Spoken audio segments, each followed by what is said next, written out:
Hey everybody, welcome to Obscurities and Miniatures, and today we have something that never did I honestly think I was going to see.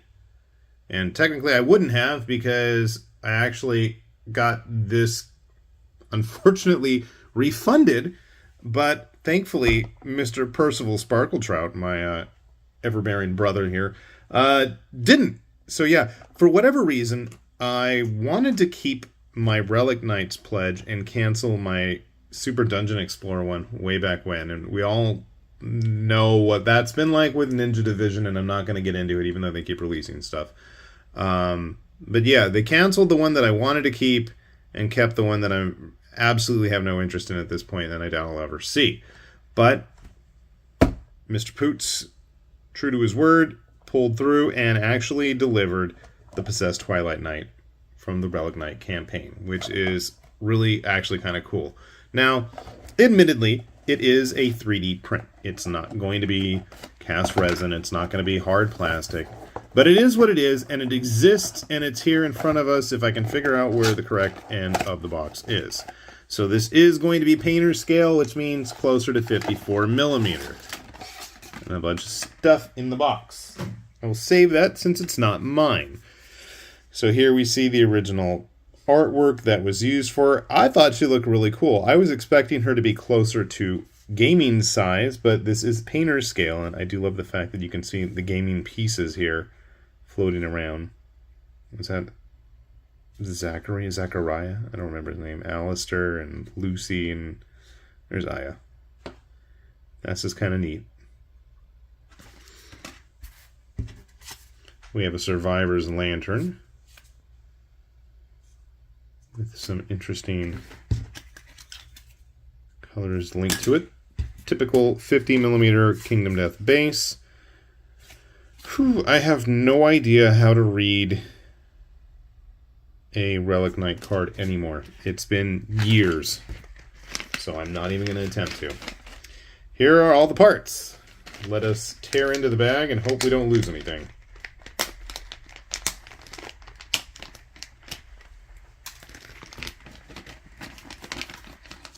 Slowly and gently we will pour out the contents. If they want to come out of the bag, that is. Maybe it is cast resin. I don't even know. Like, look at that. That looks like cast resin to me, does it not? I thought it was 3D printed. I thought it was like the photoresin stuff there. No, that is honest to goodness cast. You can see the casting gates. Interesting. Well, I stand corrected in that regard. I was trying to zoom in on the game pieces there, but it's not cooperating.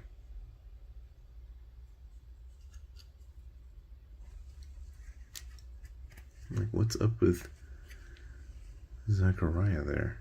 There's his arm going up. Okay. I'm like, it's gonna need a little cleanup. At this size, I can figure out how her underwear actually goes on. I don't know how the fit's gonna be. Not too... I don't know about that. Where's her head? That's not her head. That is a white line. That is a leg that is out of focus. Let's get this out of the way. Let's get this zoomed in a bit. And there's the back of the head. Okay, we're getting closer. There is the front of the head. She looks quite panicked. That's not the way the artwork had her looking. Loincloth. Maybe she is, I don't know. I guess so. More loincloth. Lantern. Hand. Backpack array thing. A lot of cleanup necessary. Tentacles. Just because. And what looks to be a sword hilt. I don't know if this is supposed to be one piece, but it's not now, so we will make do with it. A hand. And what looks to be swirly energy bits or something, I don't know. Alright, well, I got my work cut out for me.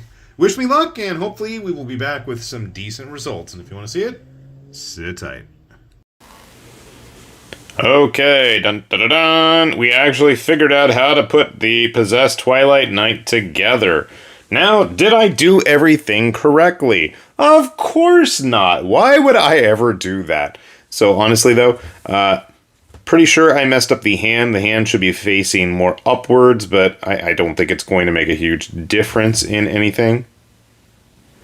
Looking at the sword and the artwork, it looks like it's actually supposed to be further behind her, but I don't think it's going to make a huge difference. This tentacle here on the base actually attaches to the sword, and I couldn't find anywhere to really attach it on the base, so I kind of glued it to the back of the survivor right here. Whether that's where it's supposed to go or not is anybody's guess.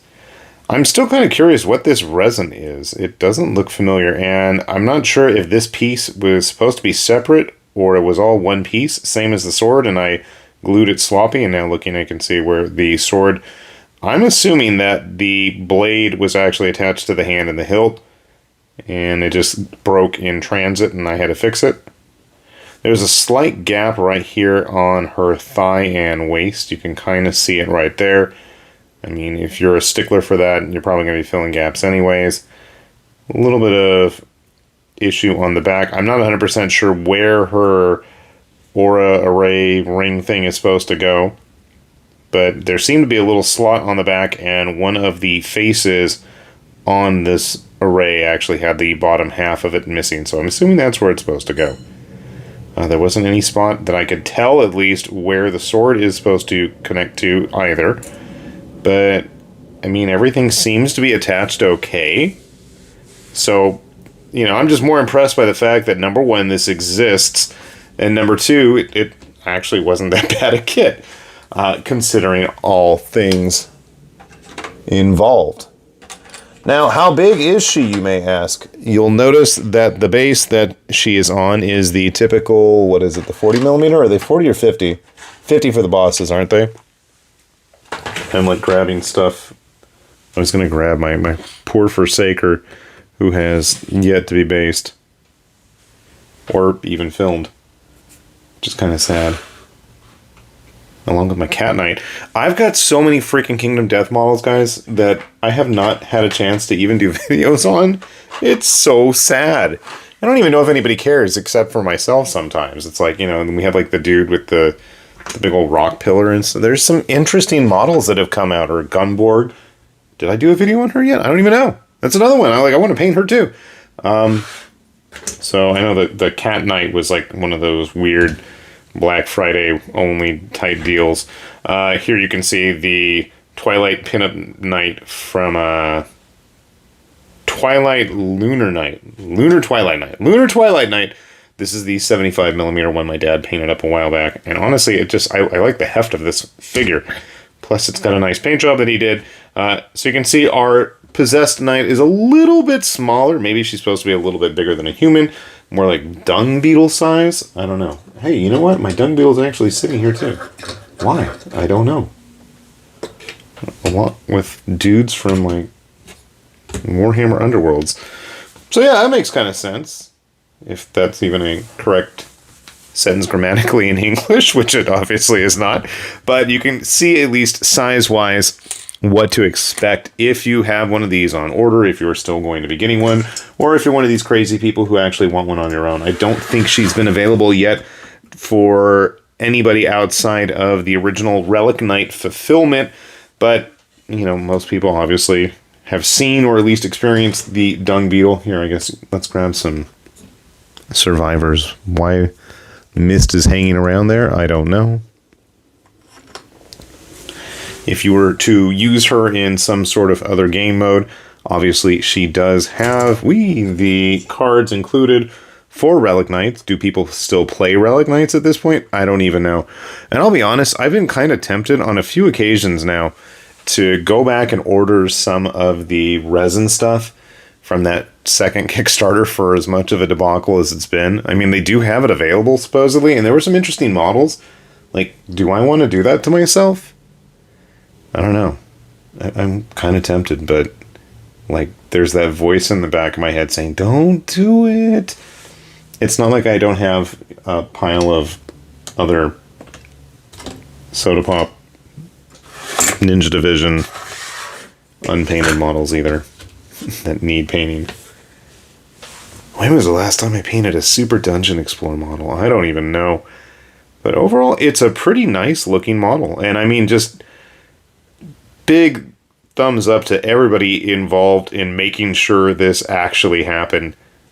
And at the very least, you can learn from my mistakes and hopefully improve upon them, because I really, really haven't seen much on her. And I know we're not the only ones who have one of these models, because I think I've seen like 2 posted on social media. Maybe people are just busy painting her. I don't know.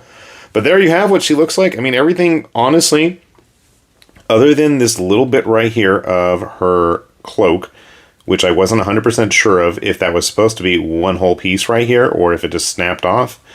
Even the cloak pieces have their own individually keyed areas, so you're not going to have too much issue getting those all figured out. Same thing with the base, everything that is attached to the base, other than this weird tentacle right here, which honestly on the resin sample master, I think, that Poots showed off, couldn't tell where he glued it, but it looked kind of in the same place. And there's a few spots where I'm not sure if some of the debris floating around both on the base and around the figures, specifically the sword and those tentacles, is actually game-related debris or if it's just random, crap left over from casting the model. But the fact is, she's here, she exists, and if you're interested, they're out there somewhere too. So if you don't have one coming, happy hunting. If you do have one, enjoy it while you can. And if you don't want it, well, I'm sure there's a market out there for them as well. So with that said then, this has been High Lord Tamberlane with Obscurities and Miniatures, saying thanks for watching, and we'll see you back here soon. Bye-bye.